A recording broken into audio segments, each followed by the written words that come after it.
एक समय की बात है। केशवपुर नामक गांव में सरला नाम की एक बूढ़ी विधवा औरत अपने बेटा बहू के साथ रहती थी। सरला की बहू जया स्वभाव से बहुत बुरी थी।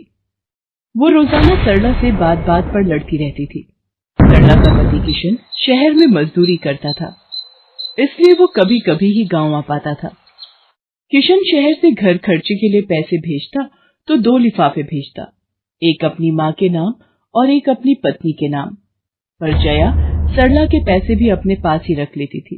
ऐसे ही एक दिन, ये सरला देवी और जया जी के नाम के मनी ऑर्डर हैं। लाओ लाओ भैया, जल्दी से मुझे दे दो। ये सरला देवी के हस्ताक्षर करके ही उन्हें मिलेगा। माँ जी आराम कर रही हैं, लाओ मैं अंगूठा लगवा कर लाती हूँ। ए बुढ़िया, जल्दी से इस कागज पर अंगूठा लगा दे। भैया मनी ऑर्डर मुझे दे दो। जया सारे पैसे अपने पास रख लेती है और अपने और बेटे बिट्टू के लिए खाने पीने की चीजें खरीद लाती है। माँ बहुत भूख लगी है। ये देख मैं तेरे लिए कितने सारे पकवान लाई हूँ, पूड़ी, छोले, समोसे, कचौड़ी। चल हम दोनों मिलकर खाते हैं, मजा आ जाएगा। जया बहू, बहुत भूख लगी है, सुबह से कुछ भी नहीं खाया है। अगर थोड़ा सा कुछ खाने को मिल जाता तो। पता नहीं इस बुढ़िया को कितनी भूख लगती है, जब देखो हम माँ बेटे के खाने पर नजर लगाती रहती है। ये ले पकड़, आधी कचौड़ी दे रही हूँ, अब रात तक कुछ खाने को नहीं मिलेगा। और तुझे तो मैंने बोला था कि कपड़े धो देना, तेरे से अभी तक कपड़े नहीं धुले। ये कचौड़ी खाकर चुपचाप सारे कपड़े धो देना, नहीं तो मुझसे बुरा कोई नहीं होगा। बेचारी सरला कचौड़ी का एक टुकड़ा खाकर भला क्या पेट भरती। वो फिर से दोबारा काम पर लग जाती है। एक दिन किशन शहर से वापस आने वाला था। जया को पता था कि जब किशन सरला से पूछेगा कि वो उसे पैसे बराबर भेजता है तो उसे मिलते हैं या नहीं।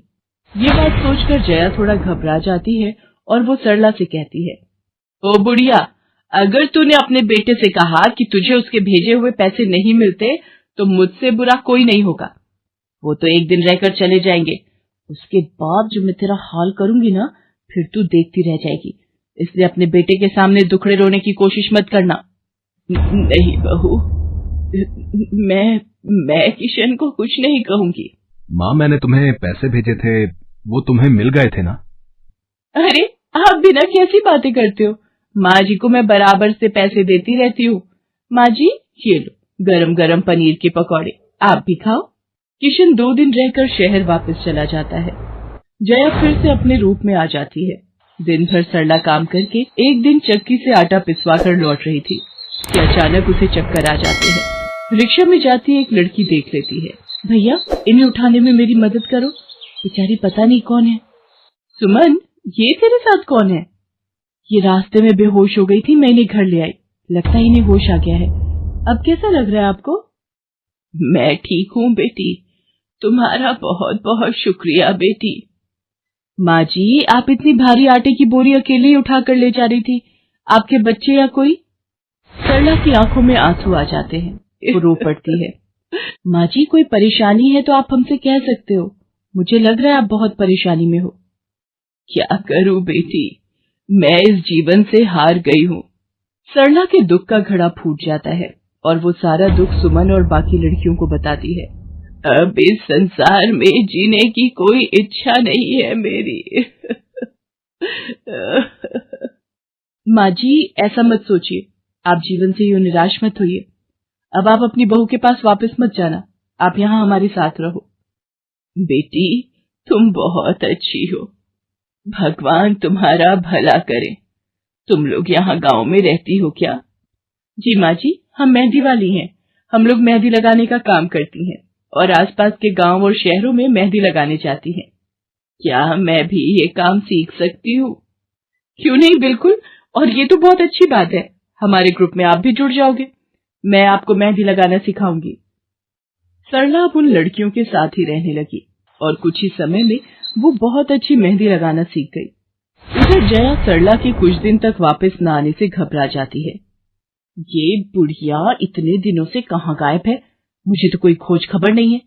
बिट्टू के बापू ने हम सबको अचानक शहर बुलाया है, वहां जाकर अब यही बोलना पड़ेगा कि बुढ़िया की तबीयत खराब थी इसलिए नहीं ला सकी। जया बिट्टू को लेकर किशन के पास शहर पहुंचती है। क्या हुआ जया, माँ तुम्हारे साथ नहीं आई? वो माँ जी की तबीयत कुछ ठीक नहीं थी, इसलिए मैंने उन्हें बोला कि वो गांव में ही रहें। बेकार में सफर करती तो उनकी तबीयत और खराब हो जाती। पर तुमने मुझे अचानक क्यों शहर क्यों बुला लिया? अरे वो हमारे सेठ जी की लड़की की शादी है, इसलिए उन्होंने बोला कि कोई ऊपर के कामों के लिए मिल जाए। मैंने सोचा तुम्हें बुला लेता हूँ, और माँ भी थोड़े दिन के लिए मेरे पास रह लेगी। चलो कोई नहीं, मैं तुम्हें मालकिन से मिलवा देता हूँ। देखो किशन, शाम को मेहंदी का समारोह है तो काम अच्छे से निपटाने हैं। जितने भी मेहमान आएंगे उनके स्वागत में कोई कमी ना होने पाए। आप चिंता मत करो मालकिन, सब हो जाएगा। ये मेरी पत्नी है, मैंने इसे गांव से बुला लिया है, ये सब संभाल लेगी। जया मेहंदी समारोह की तैयारियों में काम करवाने लगती है। सब मेहमान आने लगते हैं। रिचा, मेहंदी वाली अभी तक नहीं आई, कितने बजे का टाइम दिया था? मम्मी, मेरी उनसे बात हो गई है, बस कुछ ही देर में आती होंगी। लो वो आ गई। माँ जी, ये यहाँ कैसे? मेहंदी वाली लड़कियों के साथ? माँ यहाँ? जया, तुम तो कह रही थी कि माँ बीमार है और गांव में है, पर माँ मेहंदी वाली लड़कियों के साथ क्या कर रही है? मुझे कुछ समझ नहीं आ रहा। मैं माँ के पास जा रहा हूँ। माँ, तुम यहाँ इन सबके साथ? किशन बेटा, आप मेरे साथ इधर आइए, मैं आपको सब बताती हूँ। ये लड़की इनको सब कुछ बता देगी। शायद आप नहीं जानते हैं, आपकी पत्नी ने आपकी माँ पर बहुत जुल्म किए हैं, इसीलिए ये बेचारी अपना घर छोड़कर हमारे साथ रहने को मजबूर थी। सुमन किशन को सारी सच्चाई बताती है। सरला की आंखों में आंसू आ जाते। किशन सबके साथ जब घर आ जाता है। जया, तुम्हें शर्म आनी चाहिए। तुमने मेरी माँ के साथ इतना बुरा व्यवहार किया। तुम्हारी वजह से मेरी माँ दर दर भटक रही है। अब तुम मेरे साथ एक पल भी नहीं रहोगी। बिट्टू को मैं पाल लूंगा। अभी के अभी अपने मायके निकल जाओ। ऐसा मत कहो, मैं आप लोगों के बिना कैसे रहूंगी? मुझे माफ कर दो, मुझे माफ कर दो, मेरे से गलती हो गई। माँ जी, मुझे माफ कर दो। किशन बेटा, मैं किसी से भी नाराज नहीं हूँ। जया बहू को माफ कर दे। गलती इंसान से ही होती है बेटा। मैंने जया बहू को माफ कर दिया। किशन जी, आप चिंता मत कीजिए, आपकी माँ जी अब हमारे साथ ही काम करेंगी। उस दिन के बाद जया ने अपना व्यवहार बदल लिया। सरला ने मेहंदी लगाना नहीं छोड़ा, वो अपनी मेहंदी लगाने के काम को करती रही। जया को अपनी गलती का एहसास हो गया था।